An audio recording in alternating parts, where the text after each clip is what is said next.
Today I'll be modeling DNA replication.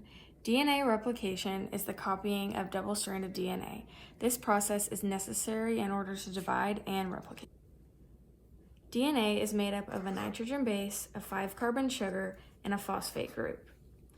Adenine and thymine go together, cytosine and guanine go together, and those are the 4 nitrogen bases in DNA.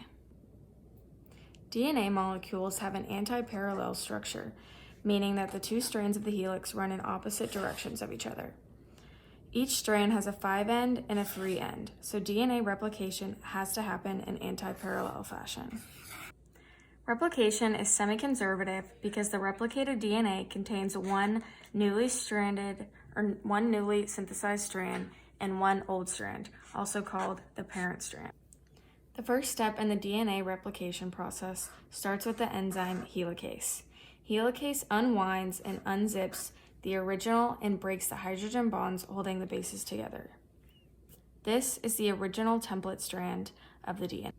The separation creates a Y shape called a replication fork, and the 2 single strands of DNA now act as templates for making new strands of DNA.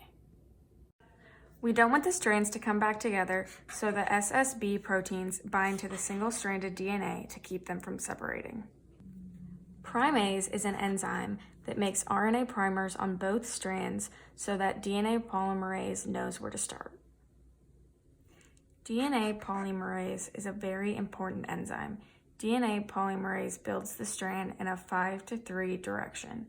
DNA polymerase adds new bases onto the 3rd end of the leading strand.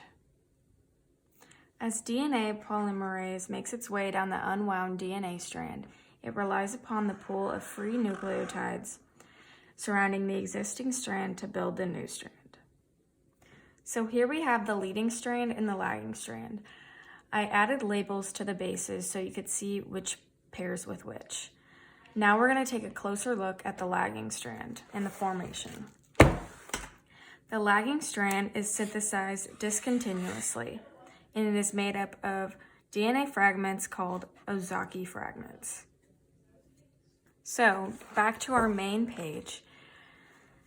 The enzyme ligase, also known as the gluer, then joins these Okazaki fragments together, forming a single unified strand.